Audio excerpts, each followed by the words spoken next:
আচ্ছা, একটাবার চিন্তা করছেন, এই যে আপনার জীবনের অর্ধেকটা সময় পার করে ফেলছেন, আপনি আপনার রবের দিকে ফিরলেন না কেন? একটাবার অনুশোচনা হয়? ফিরলেও আপনি কেমন ভাবে ফিরছেন? আপনি তো ধরেই নিয়েছেন যে আপনার চুল পাকা না হওয়া পর্যন্ত আপনি কবরে যাবেন না। আপনি তো এটা বিশ্বাস করেন, এটা মনে প্রাণে ধারণ করেন যে আপনি বৃদ্ধ হবেন, আপনার বিয়ে হবে, আপনার সন্তান সন্তানাদিদের বিবাহ করাবেন, তারপর আপনি রবের দিকে ফিরবেন। এটা আপনি বিশ্বাস করেন। না হয় আপনি কেন রবের দিকে ফিরবেন? আপনাকে কোন জিনিস মৃত্যু থেকে ভুলিয়ে রাখলো? আপনি কি দেখেন না আপনার বয়সে কত মানুষ কবরে? আয়ুষাইন হাদা, কোন জিনিসটা আপনাকে রবের পথ থেকে দূরে রাখলো? আপনি এখনো পর্যন্ত আপনি আপনার রবের দিকে ফিরলেন না। এটা কখনো অনুশোচনা হয়? এটা হওয়ার কথা না। কারণ আমরা যে জিনিসটা নগদে দেখি বা চোখে দেখি সেটা বিশ্বাস হয়। পরকাল সবারই বিশ্বাস আছে, এটা বিশ্বাস না করলে তো কেউ মুসলমানই থাকে না। আপনি এটা বিশ্বাস করেন, কিন্তু আপনার ভিতরে অনুধাবন করতে পারেন না একটা কারণে, যে এটা আপনি সামনে সামনে দেখতেছেন। একটা বিষয় কি জানেন? কাল কিয়ামতের ময়দান সম্পর্কে আপনি অনেক হাদিস শুনেছেন, অনেক আযাবের কথা শুনেছেন, কিন্তু সবচেয়ে কষ্টের একটা আযাব আছে। এটা হয়তো অনেকে জানেন, কেউ হয়তো জানেন না। সেই বিষয়টা হচ্ছে আফসোস। Can you believe that?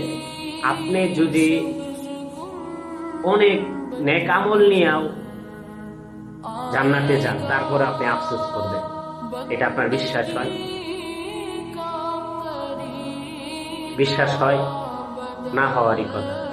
কারণ আপনি সবসময় এই যে কাজগুলো আপনি করে যাইতেছেন, এগুলা কিন্তু আপনার সামনে উপস্থিত করা হইল। আপনি দেখবেন আর চিন্তা করবেন, যদি কোনো কারণে আপনি কোনো এক উসিলে আপনি জান্নাতে যেতে পারেন, আপনি এগুলা অবশ্যই অনুধাবন করবেন, অবশ্যই আফসোস করবেন, ইস, যদি আমি আর কিছুটা দিন আগে রবের দিকে ফিরতাম, আমি যদি আর কিছুটা সময় মসজিদে ব্যয় করতাম, আমি কেন দুনিয়াতে এত সময় নষ্ট করছি? আপনার এটা ওই সময় বিশ্বাস আসবে যে সময় কোনো কাজে আসবে।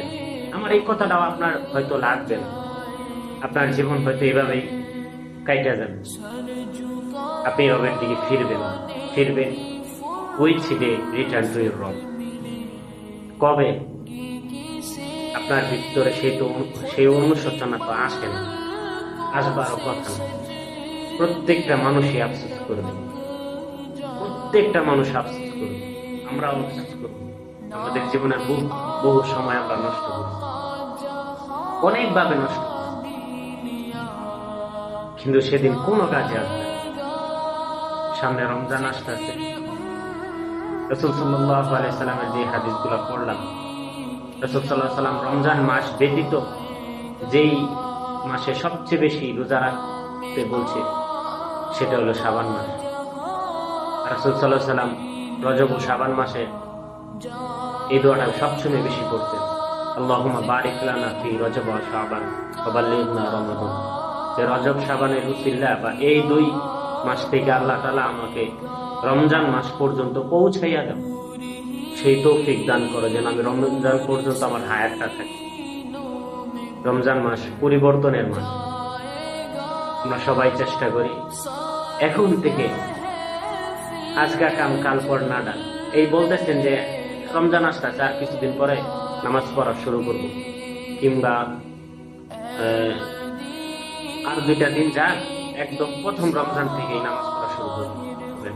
আপনি আজকে রাত্রেই নিয়ত করেন এবং এখন থেকেই শুরু করে দেন।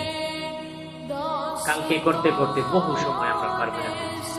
এই যে জীবনের এতগুলা সময় নষ্ট করতেছেন না, একটা কথা আছে, মৃত্যু তোমার দুয়ারে এসে দাঁড়াইয়া তোমার ভবিষ্যৎ পরিকল্পনা দিকে হাসে। অর্থাৎ আমাদের সব সময় তো আগামী দিনের প্ল্যান থাকে, প্রতিটা মানুষের।